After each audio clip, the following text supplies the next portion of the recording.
Hello hi. ഇന്ന് നമുക്കൊരു Christmas plum cake ഉണ്ടാക്കാം കേട്ടോ. അതിന് വേണ്ടിയിട്ട് ഞങ്ങൾ ഒരാഴ്ച മുമ്പ് ഓറഞ്ച് ജ്യൂസിലേക്ക് കുറെ ഡ്രൈ ഫ്രൂട്ട്സുകൾ കിട്ടാവുന്ന അത്രയും ഡ്രൈ ഫ്രൂട്ട്സ് വാങ്ങിച്ച് ഞങ്ങൾ സോക്ക് ചെയ്ത് വെച്ചിട്ടുണ്ടായിരുന്നു കേട്ടോ. അതൊരു ഉള്ളിലേക്ക് ഇട്ടിട്ട് ഞങ്ങൾ വേവിച്ചെടുത്തു. പിന്നെ പട്ട, ഗ്രാമ്പു, സ്റ്റാറ്, ഒരു കഷ്ണം ചുക്കും, ഒരു കപ്പ് ബ്രൗൺ ഷുഗർ ഇട്ട് നന്നായിട്ട് പൊടിച്ച് മാറ്റി വെക്കാം കേട്ടോ. നന്നായിട്ട് പൊടിച്ച് മാറ്റി വെക്കാം. പിന്നെ വേണ്ടത് നമ്മൾക്ക് ഇത് വേവിച്ചതിന് ശേഷം പഞ്ചസാര ക്യാരമൽ ചെയ്തെടുക്കണം. അതെന്തിനാന്ന് വെച്ചിട്ടുണ്ടെങ്കിൽ ഇതിന് കളർ കിട്ടാൻ വേണ്ടിയിട്ടാണ്. അപ്പൊ ഞാൻ അര കപ്പോളം പഞ്ചസാര ഇട്ട് 2 സ്പൂൺ വെള്ളം ഒഴിച്ചിട്ട് നന്നായിട്ട് കളറ് മാറുന്ന വരെ ക്യാരമലാക്കി എടുത്തു കേട്ടോ. ഇതൊന്ന് ഇതായി കളർ മാറി വരുമ്പോ ഒരു അര കപ്പ് വെള്ളം ഒഴിച്ച് നമുക്ക് ഇറക്കി വെക്കാം കേട്ടോ. ഈ കേക്ക് ഉണ്ടാക്കേണ്ടത് ഞങ്ങളുടെ മകളാണ് ഹൃദയ കല്യാണി. അവൾക്ക് ചെറുപ്പത്തിലേ തുടങ്ങി കേക്ക് ഉണ്ടാക്കുന്നത് ഇഷ്ടമാണ് കേട്ടോ. പിന്നെ ഡ്രൈ ഇൻഗ്രീഡിയന്റ് ആയ 2 കപ്പ് മൈദയും അതിലേക്ക് 2 ടീസ്പൂണ് ബേക്കിംഗ് പൗഡറും കൂടി ഇട്ട് നന്നായിട്ട് മിക്സ് ചെയ്തെടുക്കാം കേട്ടോ. പിന്നെ വേണ്ടത് 200 ഗ്രാം ബട്ടറാണ്. ഇത് റൂം ടെമ്പറേച്ചറിലായിരിക്കണം എല്ലാ സാധനങ്ങളും, മുട്ടയും ബട്ടറും എല്ലാ സാധനങ്ങളും കേട്ടോ.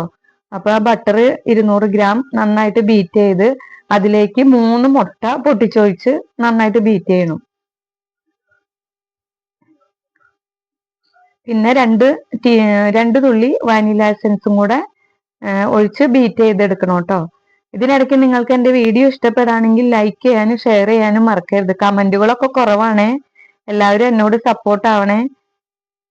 അതിനുശേഷം നമ്മൾ പൊടിച്ചു വെച്ച പഞ്ചസാര ഉണ്ടല്ലോ, ആ മിക്സ് കുറേശ്ശെയായിട്ട് ചേർത്ത് നന്നായിട്ട് മിക്സ് ചെയ്തെടുക്കാം കേട്ടോ. ഈ ബട്ടർ ബീറ്റ് ചെയ്തതിലേക്ക്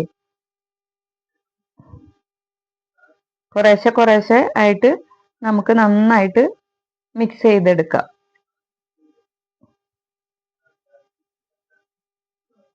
ഇതിന് ശേഷം വേണം നമുക്ക് ഡ്രൈ ഫ്രൂട്ട്സ് വേവിച്ചത് ഇതിലേക്ക് ചേർത്ത് കൊടുക്കണം കേട്ടോ. നിങ്ങൾക്ക് കിട്ടാവുന്ന ഏത് ഡ്രൈ ഫ്രൂട്ട്സ് ഉപയോഗിക്കാം കേട്ടോ. ഞങ്ങൾ ഇതിനകത്ത് ഉപയോഗിച്ചിരിക്കുന്നത് ടൂട്ടി ഫ്രൂട്ടി, കറുത്ത മുന്തിരി, പിന്നെ കിവി, ചെറി, അങ്ങനെയുള്ള സാധനങ്ങളൊക്കെയാണ് കേട്ടോ. അണ്ടിപ്പരിപ്പും. ഇത് നന്നായിട്ട് മിക്സ് ചെയ്തതിന് ശേഷം നമുക്ക് ഡ്രൈ ഫ്രൂട്ട്സ് ചേർത്ത് കൊടുക്കാം കേട്ടോ.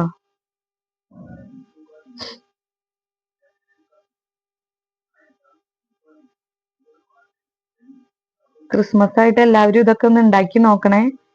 ഇതൊക്കെ നമുക്ക് ഈസി ആയിട്ട് ചെയ്യാവുന്നതാണ് കാര്യങ്ങളാണ്. അപ്പൊ ആ ഡ്രൈ ഫ്രൂട്ട്സും ചേർത്ത് കൊടുത്ത് നന്നായിട്ട് മിക്സ് ചെയ്തതിന് ശേഷം ഇപ്പൊ നല്ല കളറൊക്കെ വന്നിട്ടുണ്ട്. അതിനകത്തേക്ക് നമുക്ക് ഈ മിക്സ് ചെയ്ത് വെച്ചിരിക്കുന്ന മൈദയും ബേക്കിംഗ് പൗഡറിന്റെയും കൂടെ മിക്സ് കുറേശ്ശെയായിട്ട് ചേർത്ത് നന്നായിട്ട് മിക്സ് ചെയ്തെടുക്കാം കേട്ടോ.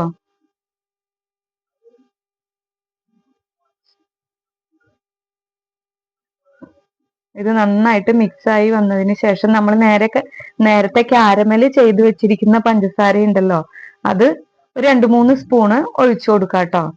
അപ്പത്തേക്ക് നല്ല കളറായിട്ട് കിട്ടി ഞങ്ങൾക്ക്. അതാണ് മുഴുവനും ഒഴിച്ചില്ല കേട്ടോ ഞങ്ങള്. ഇപ്പൊ കണ്ടതിന്റെ കളറൊക്കെ മാറി നല്ല ഭംഗിയായിട്ട് വന്നിട്ടുണ്ട്.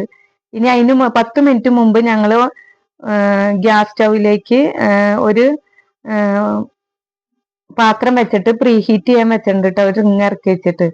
എന്നിട്ട് ഇതേ കേക്കിന്റെ മിശ്രിതം നന്നായിട്ട് ബട്ടർ തടവിയ പാത്രത്തിലേക്ക് ഒഴിച്ച് ആ മിക്സ് ഒഴിച്ചു കൊടുത്ത് അണ്ടിപ്പരിപ്പ് വെച്ച് ഗാർണിഷ് ചെയ്ത് പാത്രത്തിലേക്ക് ഇറക്കി വെച്ച് ഒരു 3/4 മണിക്കൂർ വേവിച്ചെടുക്കണം കേട്ടോ. അപ്പൊ നമ്മുടെ കേക്ക് റെഡിയാവും. 3/4 മണിക്കൂറോളം മതി. അപ്പൊ നല്ല അടിപൊളി കേക്ക് റെഡി ആയിട്ടുണ്ട്. നിങ്ങൾ എല്ലാവരും ട്രൈ ചെയ്ത് നോക്കണം കേട്ടോ.